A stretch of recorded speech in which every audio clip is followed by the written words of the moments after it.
Hola a todos, muchas gracias por estar hoy con nosotros en nuestro podcast. Como invitado, hoy tenemos a Enrique Peñalosa. Enrique Peñalosa es economista de la Universidad de Duke con posgrado en Administración Pública en instituciones en París.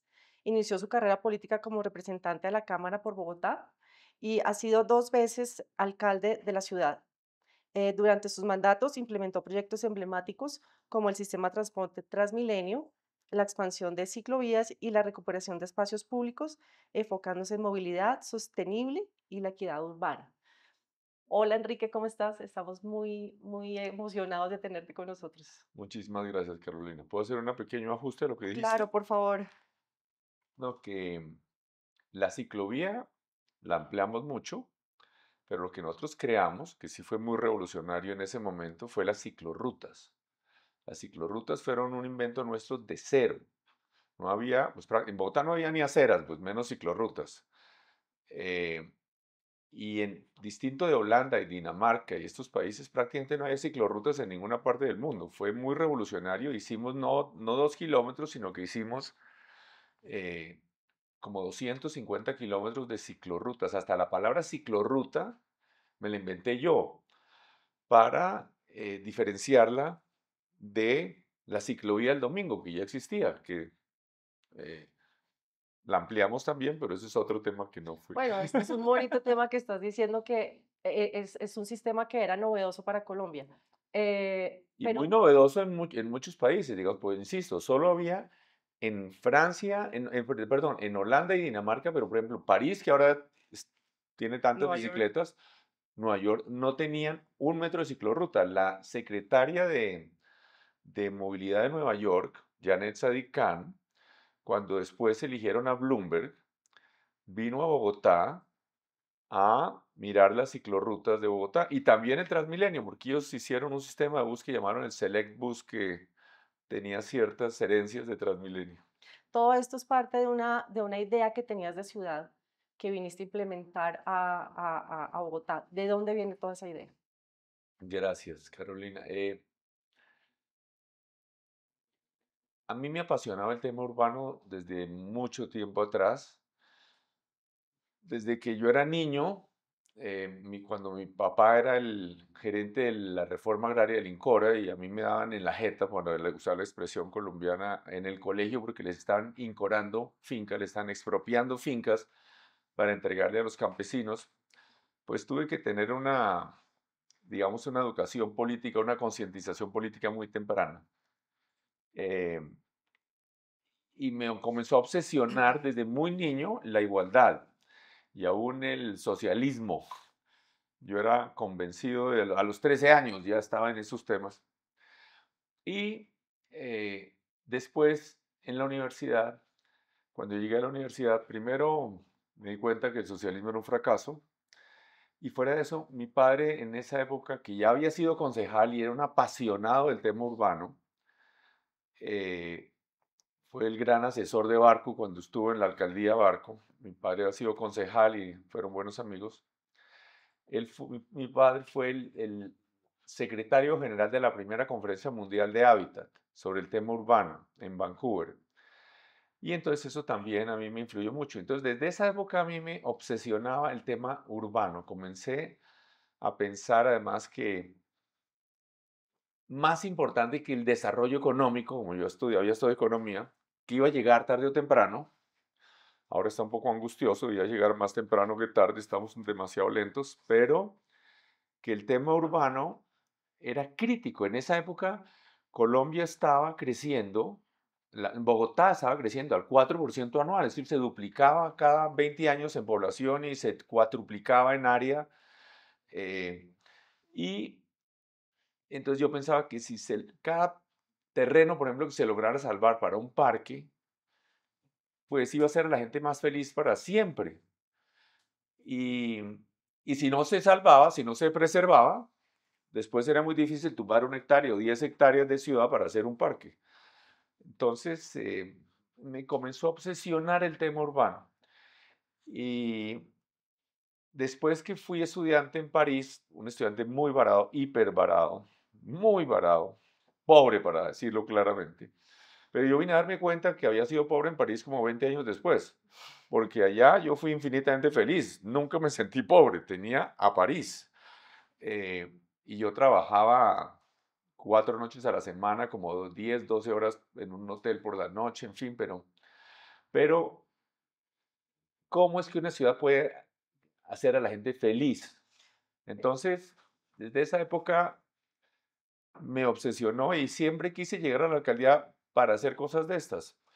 Eh, Desde, cuando comenzaron a elegir a los alcaldes, yo dije, es así, porque yo dije, a mí no me van a nombrar alcalde nunca, y si me llegan a nombrar, me sacan a los 15 días porque voy a tratar de hacer un poco de cosas que seguramente me sacaría. Entonces, digamos, la mayoría de los alcaldes llega porque son políticos y entonces es otro paso más en una carrera política. Pero a mí me interesaba ser alcalde para hacer un poco de cosas que yo creía que se debían hacer. seguramente desde la integración social y la equidad. Exactamente, ese es un tema muy importante. Todo, a mí lo que me obsesionó siempre es la igualdad. A mí incluso no me gusta esa palabra equidad, que es como tratar de amansarla, de castrarla un poco, la palabra que es más potente, que es igualdad. Eh, pero mucha gente se molesta cuando uno habla de igualdad y no de equidad, pero lo que es cierto es que eh, el mundo entero adoptó la economía de mercado y la propiedad privada como la mejor manera de administrar los recursos de la sociedad. No porque le sirva a los ricos, sino porque le sirve a todos los ciudadanos, aún a los más pobres. Eh, pero hay un problema con la economía de mercado y es que necesita que se genere desigualdad de ingreso. Y a nosotros no nos gusta la desigualdad. Ha habido cientos de millones de muertos en los últimos 200 años en guerras de independencia, revoluciones, etcétera. Entonces, ¿qué tipo de igualdad podemos tener? Entonces, lo que yo creo es que las ciudades pueden ser un medio muy potente para construir otro tipo de igualdad. Yo incluso publiqué un libro que se llama en español Ciudad, Igualdad, Felicidad, que lo han publicado en otros idiomas. En la Universidad de Pensilvania, por ejemplo, publicó, se llama Igualdad y la Ciudad. Em, y es cómo es que la ciudad puede construir igualdad. Hay varias maneras. Primero, en una buena ciudad, los ciudadanos de todos los niveles de ingresos se encuentran como iguales en el espacio público, idealmente en el transporte público y otros sitios también, pero como por ejemplo ocurre en los frentes de agua de las grandes ciudades del mundo, o en el Central Park, o en la ciclovía de Bogotá. La otra manera como las ciudades construyen igualdad es que pueden ofrecer igualdad de calidad de vida, que todos los ciudadanos, los niños, independientemente de su nivel de ingreso, más allá de las igualdades obvias que hay que tener en nutrición, en salud, educación, en fin, Servicios eso, eh, tengan posibilidad de acceso a campos deportivos, a clases de música, a, a eh, la cultura, a las bibliotecas. en fin, Sí, exactamente, a todo esto que tengan al verde, acceso al verde sin ser socios de un club ni tener una finca, en fin. Eh, y la tercera clase de igualdad que pueden construir las ciudades es lo que llamo igualdad democrática, que es más, y parte de que yo creo que el principio más importante de todas las constituciones, o la premisa, porque en algunas no está explícito, es que todos los ciudadanos son iguales ante la ley. Y una consecuencia de eso es que el interés general prevalece sobre el particular. Eso es muy potente. Porque si todos los ciudadanos son iguales, un ciudadano a pie tiene derecho a la misma cantidad de espacio en la vía que alguien que va en un carro de lujo. O un ciudadano en una bicicleta vieja tiene derecho a la misma cantidad de espacio. O un bus con 200 pasajeros tiene derecho a 200 veces más espacio en la vía que un carro con una persona. claro. Y por supuesto, si el interés general prevalece sobre el particular, pues siempre se ha utilizado la expropiación paga para hacer carreteras, por ejemplo, o expropiar un club o parte de un club para hacer un Como que parque, pasó por con el ejemplo. country, claro. Eso es democracia elemental, esto no es comunismo ni nada por el estilo, que el interés general prevalece sobre el particular. Nunca jamás debería haber, por ejemplo, playas privadas y menos cerca de zonas urbanas, Claro. como de facto se están privatizando en los alrededores de muchas ciudades colombianas, en fin. Pero todo este tema de la igualdad, yo diría que casi cualquiera de las cosas que yo hice como alcalde o que traté de hacer y no pude, que son otras tantas, eh, yo creo que la puedo justificar en términos de la igualdad, de este lente para mirar la realidad. Bueno, y hay una cantidad de recursos que tiene la ciudad, específicamente Bogotá. Por ejemplo, todo el sistema hídrico. Entonces, esta integración del sistema hídrico con el sistema de transporte, con la red social, ¿cómo es todo ese enfoque que le diste a esas integraciones de esos sistemas? Bueno, es interesante esa pregunta. No la había pensado así, pero sí, digamos, una de las cosas que más me enorgullece como alcalde, de mis mayores orgullos en la vida, que yo estoy seguro que el 99% de los bogotanos no es consciente de eso, de lo que yo hice ahí, es que dejé en Bogotá como 120 kilómetros de parques lineales eh, y de eh, eh, lo que llamaría alamedas. Entonces, por ejemplo, una de las cosas que hice que no tuvo sistema hídrico ahí fue la Alameda Porvenir, que es una vía peatonal que la hice mucho antes de que hablaran de autopistas para bicicletas en Dinamarca o en Holanda, que es una autopista de bicicletas de 15 metros de ancho, eh, de 23 kilómetros de extensión, con los cables soterrados, que va desde Fontibón hasta Suacha y que tiene un brazo que pasa por la biblioteca Tintal que hicimos, que sube hasta la Avenida Américas. Esa es una. Pero hay otra que fue de las primeras que hicimos, donde había planteado además hacer una autopista, que es en el Juan Amarillo, entonces que desde el parque, desde el Virrey, donde hicimos el Parque El Virrey, desde el Parque El Virrey en los estratos más altos de Bogotá, un parque lineal que va, luego pasa pues por la Castellana, en fin, por detrás de la Escuela Militar y por Suba con subsidio, etcétera. Nosotros además, eso era un caño maloliente lleno de aguas servidas espantosa, hicimos el Boss Culvert para descontaminar eso.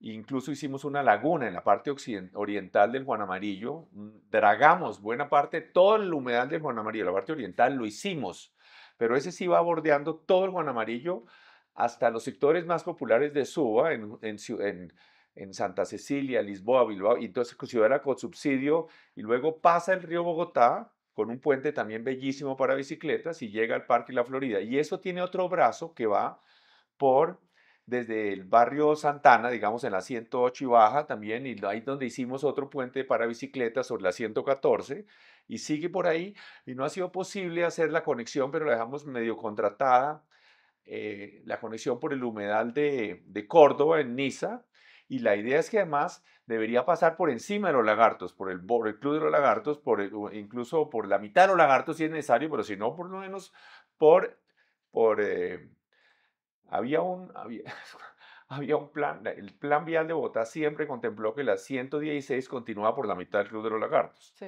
Entonces uno dice, bueno, les perdono que pase por ahí, pero a cambio, mientras los lagartos se vuelve parque, porque obviamente en una sociedad democrática todos los clubes urbanos tendrán que ser parques hacia el futuro. Eh, pero por lo menos una ciclorruta elevada que pase y empalme con esta. Pero además hicimos muchas otras, en muchos otros lados, por No, y ejemplo. la idea además no es solamente preservar los cuerpos de agua, que es muy importante, sino también que sean aprovechables para Obvio, las es que personas. esa es una de las grandes peleas. Digamos, hay unos falsos ambientalismos absurdos. Aquí lo que tenemos que darnos cuenta, hay unos falsos ambientalistas que están impidiendo hacer una ciudad más feliz para los ciudadanos, unos pseudoambientalistas, ¿no? Eh, que además muchas veces son de estrato 18 y entonces van con mucha frecuencia a Nueva York y París y demás y son socios de los clubes más sofisticados y tienen casas de campo y fincas y a ellos no les importa obviamente que haya un malecón en el río Bogotá, pero obviamente el río en todas las ciudades del mundo donde hay un río se hacen unas infraestructuras para que los ciudadanos disfruten con café, se hace entonces que haya, digamos, Bogotá podía tener yo, mi sueño, ¿no? Me habías dicho que me ibas a preguntar cómo es mi sueño de Bogotá para el futuro. Bueno, este es casi el sueño de Bogotá. Es que el río Bogotá es una belleza. En Medellín, por ejemplo, eh, están haciendo un parque por el borde del río Medellín, pero con todo el respeto y las cosas maravillosas que hacen los paisas. el río Medellín no es tan divertido porque es canalizado hacia Siena, es un río recto que no tiene mucha gracia. En cambio, el río Bogotá tiene cientos de meandros, no toda clase de curvas y demás. Y entonces el río Bogotá va a quedar completamente limpio. Y es muy fácil volverlo de 60 metros de ancho, ya medio está de 60 metros. Entre otros, como todos los ríos de Europa, que son hechos, ¿no? El río Bogotá hoy es hecho. Bogotá toda se inundaba, Claro, hasta la Caracas, todo Bogotá se inundaba, y hacia abajo ni hablar, casi hasta Facatativá. sí. Ese eran los verdaderos humedales, ¿no? Y entonces todo Bogotá era un humedal, por eso hicieron a Bogotá en la Candelaria. Entonces, el punto es que haya un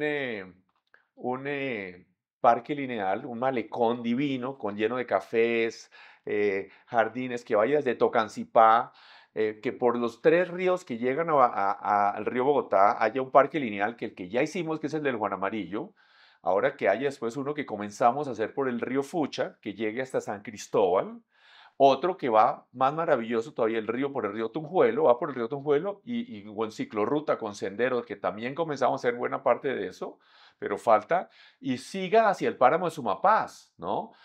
Absolutamente maravilloso.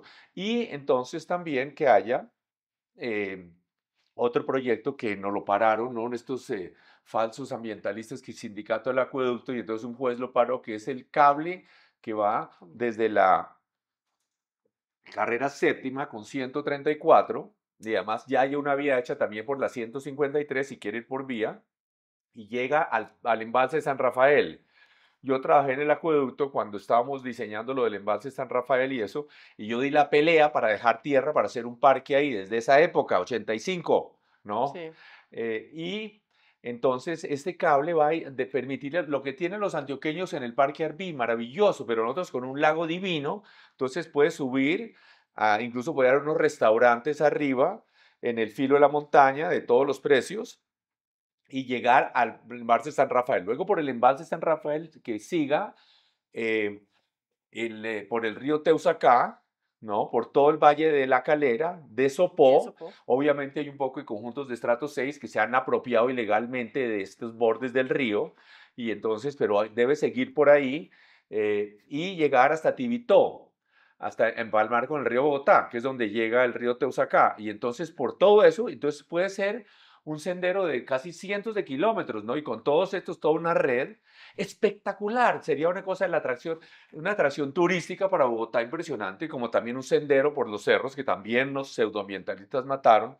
Pero eso además es para los bogotanos, casi que podía pasarte. Los niños de colegio podían hacer un paseo de 4 o 5 días acampando en diferentes sitios, Claro. recorriendo todo esto, divino, divino alrededor de Bogotá, pero lleno de jardines, de plantas. Pero recordemos solo una cosa, el área urbana ocupa solo 3 milésimas del territorio colombiano. El área urbana ocupa solo 3 milésimas. En esa área microscópica, lo que tenemos que hacer es todo lo que sea necesario para la felicidad humana, para la felicidad humana. No vamos a ponernos con falsos ambientalismos. Es tan falso este ambientalismo que cada 3 años deforestan, tumban un área de selva equivalente cada 3 años, aún con la reducción que ha habido en la deforestación, cada 3 años tumban un área equivalente de selva, equivalente a toda el área urbana que hay en Colombia. ¿Y por qué nuestros falsos ambientalistas, No están allá. no, socios del country, no están ahí dando esa pelea? Claro. No están dando esa pelea, no, porque se mueren del pánico de ir allá. Es más cómodo hacer el show aquí en Bogotá, en la Secretaría del Medio Ambiente de Bogotá y cosas por el estilo, Oye, ese proyecto ¿no? que iba hasta la represa de, de Biesner, también tenía un proyecto que se iba a unir, que era en Tominé, Mm, ese es otro que quedó proyecto. listo No, además. ese es otro proyecto que dejamos diseñado. Sí, De nuevo, volvemos a decir que es asombroso, ¿no? ¿Cómo es que, pero además de eso, el tema de los frentes de agua son muy interesantes, además por otra razón, porque una buena ciudad y una buena sociedad tiene espacios donde los ciudadanos de todos los niveles de ingresos se encuentran como iguales.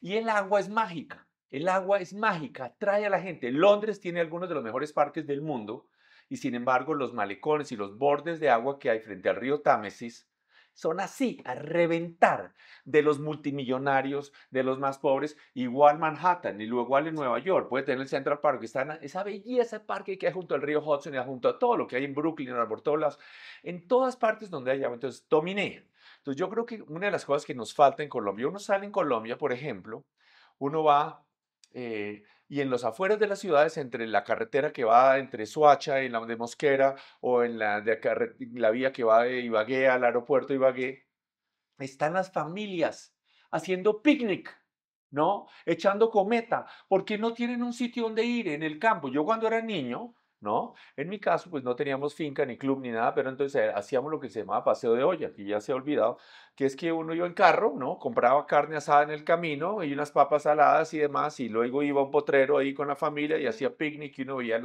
las saltamontes y los grillos y las mariposas y eso, pero porque en esa época había muy poca gente que tenía carro y tal vez, y entonces los de las fincas dejaban entrar a la gente, pero ahora los de las fincas no dejan entrar a nadie, ¿no? Y entonces, ¿a dónde va la gente? No hay un parquecito de juguete, ¿no? Que es el de la Karen Sopó, y hay más parqueadero casi que parque. Y entonces, entonces las ciudades necesitan, y hay que hacer en todo Colombia. ¿Cómo es que se hicieron los grandes embalses alrededor de las ciudades colombianas que eran públicos y se dejó que se privatizaran?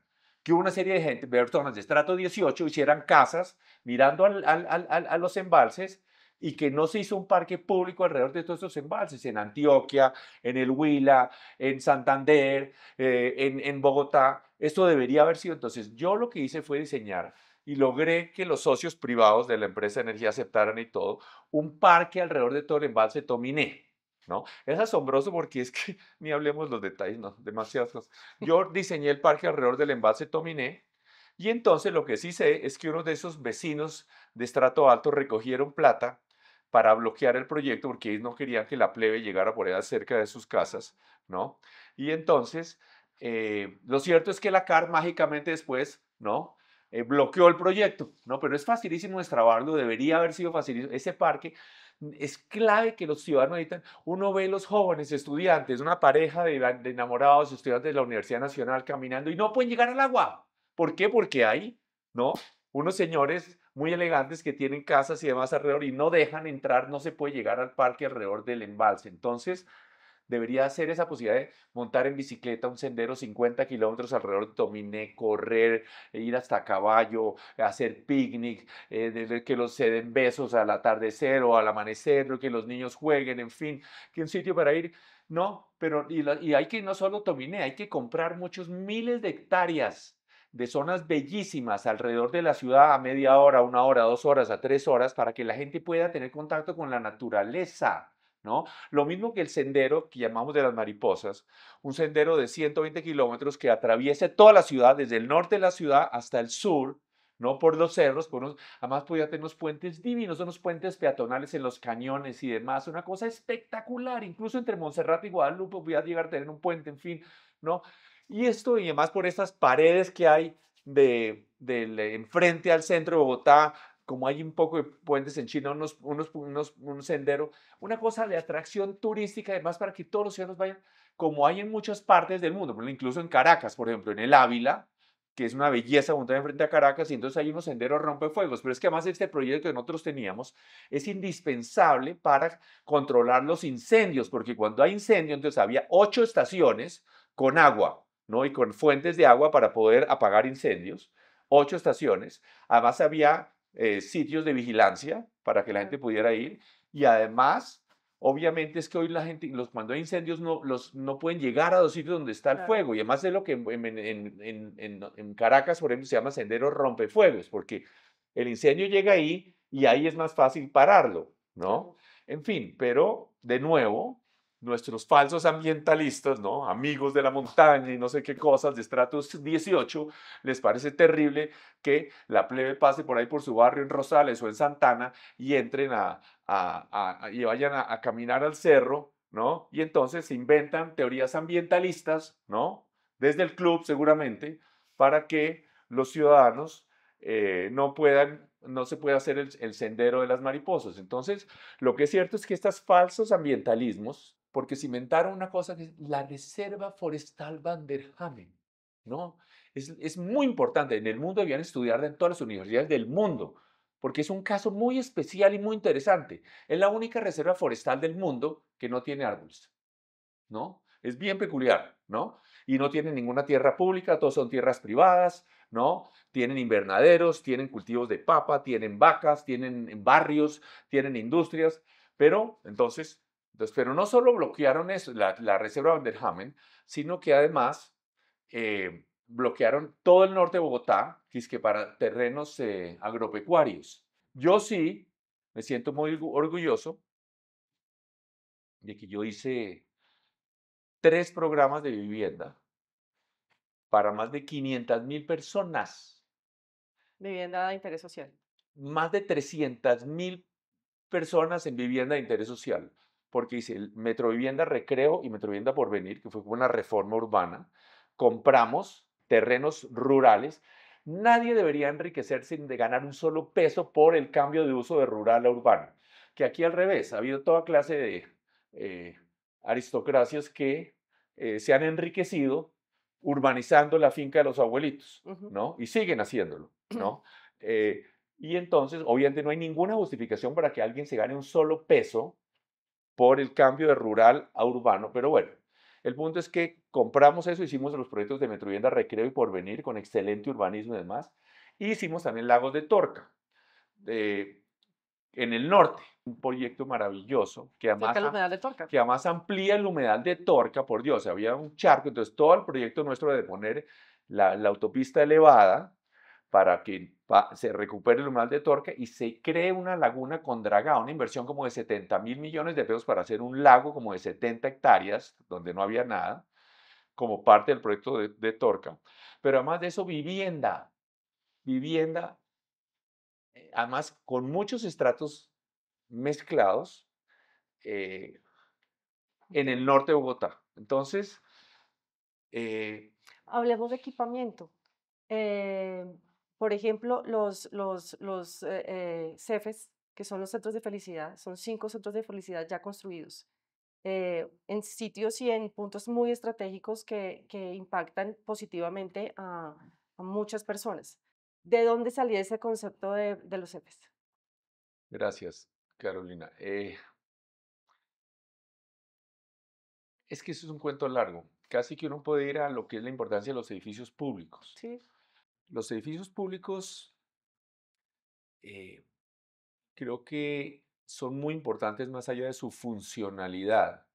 Los edificios públicos, creo yo, para comenzar, en muchos países del mundo en desarrollo, hacen los edificios públicos, el edificio público de lujo donde traen un arquitecto estrella y demás es el aeropuerto, ¿no? Pero el 70% de la población nunca va al aeropuerto o más.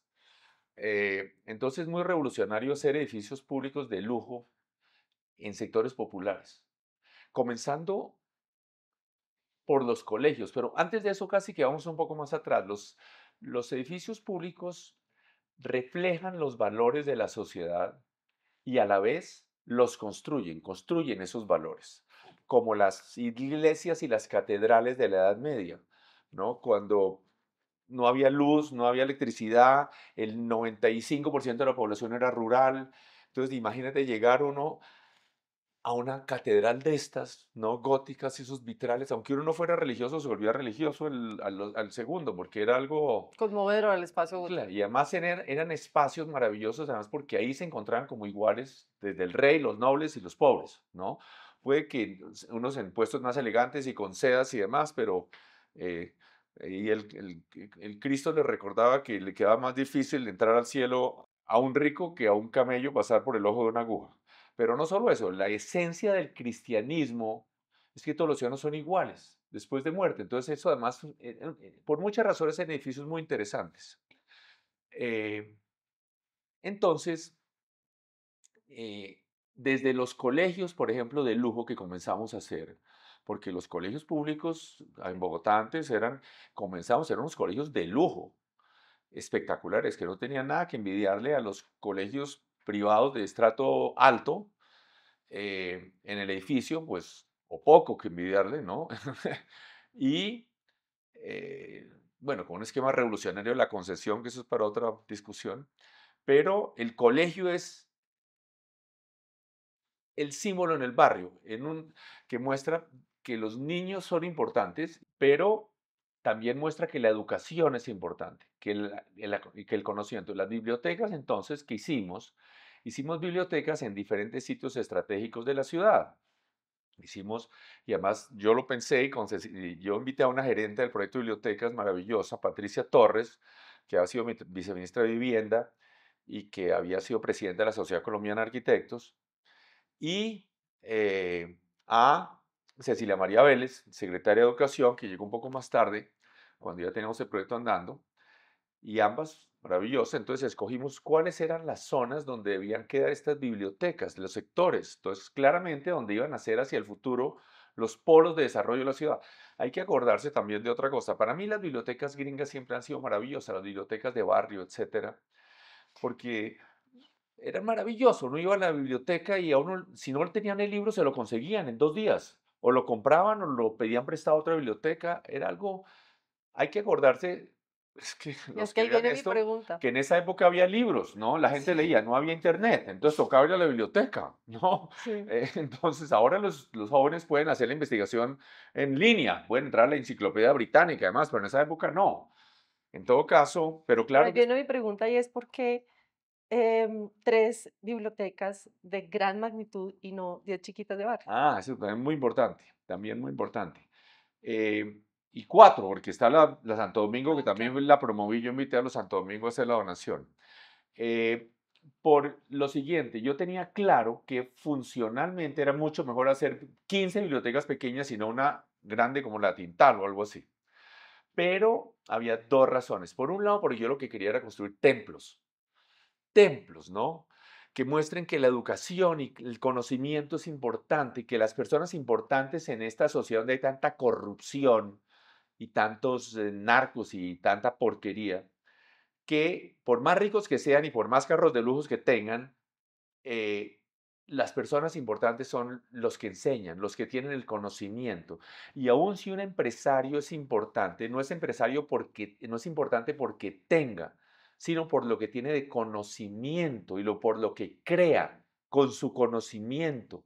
Entonces, aún el que no entra a la biblioteca nunca, pero pasa por el lado de ese templo, ¿no?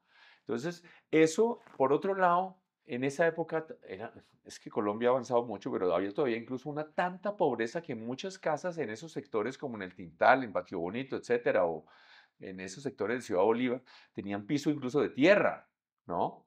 Entonces, un niño de estos que vive en una casa donde posiblemente, altamente probable, no está con su papá, con mucha pobreza,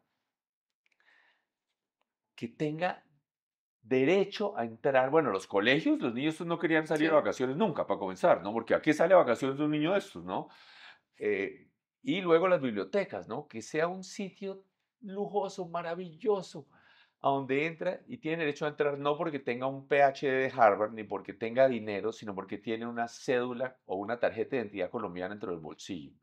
Comienza a adquirir otro significado, lo que es ser colombiano. Ser colombiano es tener cierto derecho a una vida civilizada. Y entonces la biblioteca más construye otros valores, que el héroe del barrio no es el que llega en una moto y tiene ropa de marca y joyas y demás porque vende droga, sino el héroe del barrio es el que lee, el culto, el que hace música, el que hace deporte. Entonces, hicimos esas bibliotecas, entonces en el Tunal, en el Tintal, pero miremos cómo escogí también el lote, ¿no? Buscando el lote por la biblioteca Tintal, yo sí sabía que tenía que ser en ese sector del Tintal que no había nada, Ujú. ¿no? Había muy poquito, eso era el lote de los cafeteros, ¿no? Y alrededor era de la constructora de los cafeteros, y ahí estaba, en fin. Y yo traté de que me hicieran la sesión anticipada para construir ahí. Entonces un día fui con la persona que tenía encargada de conseguirme lotes para terrenos públicos, que era Elsa Patricia Borges, espectacular, que ella fue la que tumbó el horror del cartucho, además es para otro capítulo, Sí. ¿no? Eh, y entonces estábamos buscando, mirando el lote y me dice, pues ahí esa biblioteca, ese es el sitio para hacerlo. y aprovechando el edificio que hay que aprovecharlo. Y entonces dicen, bueno, entonces, luego la Barco también, tratamos de hacerlo en otro lote. Ah, no, es así, en esa época existía una norma legal que permitía asignar a dedo a algún arquitecto estrella los diseños, ¿no? Ujú. Y entonces yo una vez entré al edificio, al centro de posgrados de la Nacional o algo que había diseñado Sí. Salmona, y yo quedé maravillado, ¿no? Dice, no, no, toca Salmona, que yo lo conocía, pero no tanto, ¿no? Pero él ya sí, ya nos había estado ayudando, porque él como era súper, muy social y maravilloso, nos había regalado un poco de diseños gratis, incluso para hacer unos jardines infantiles y eso. Y entonces, eh, en fin, tratamos de hacer el lote en el lote con un acuerdo con la gobernación, con el Que era lote un que mural que daba, llevaba. que es el lote que da hoy contra la Avenida del Dorado, pero lo que yo sí quería era hacer esa biblioteca, que no era en un sector popular, pero era una zona muy céntrica, y es ahí porque es que ahí pasa la línea del ferrocarril. Ujú. Entonces yo tenía claro que tarde o temprano por ahí va a haber un sistema de transporte masivo, ¿no? Ya sea ferrocarril o un sistema de Transmilenio por ese corredor o alguna cosa que iba a traer a los ciudadanos de Soacha y del norte y de todas partes a ese sitio. Además hicimos el parque, el mejor parque que se ha salvado de esa obsesión bogotana de llenar los parques de árboles, ¿no? A la loca, y aunque en este frío, pues en todas las ciudades civilizadas tienen grandes espacios sin árboles. Obviamente hay árboles, pero espacios para que donde entre el sol y la gente se pueda solear. Y ese, por lo menos, por un mínimo respeto a Salmona, los señores del Jardín Botánico y otros genios no han llenado el parque de árboles. Entonces, es así, es el parque más agradable de todo Bogotá, de lejos. Y el otro que tampoco lo han podido llenar de árboles porque todavía sigue el pleito es el del country, pero eso es otro tema. Eh, y luego también el de la biblioteca eh, Santo Domingo, que yo ya había terminado el alcalde, habíamos reservado ese lote, no fue otra pelea. Bueno, es que son tantas historias. Enrique, esto está muy interesante y yo creo que no podemos dejarlo así. ¿Qué te parece si nos vamos a un segundo capítulo de este podcast? Bueno, listo, muchas gracias, Carolina. Gracias a ti. Los esperamos en nuestro segundo capítulo con Enrique Peñalosa. Gracias por habernos acompañado en este capítulo. Te invitamos a que sigas escuchando nuestro podcast de celebración de 70 años. En nuestro próximo podcast escucharemos a Enrique Peñalosa con la parte 2 de la visión de ciudad desde el urbanismo y el espacio público.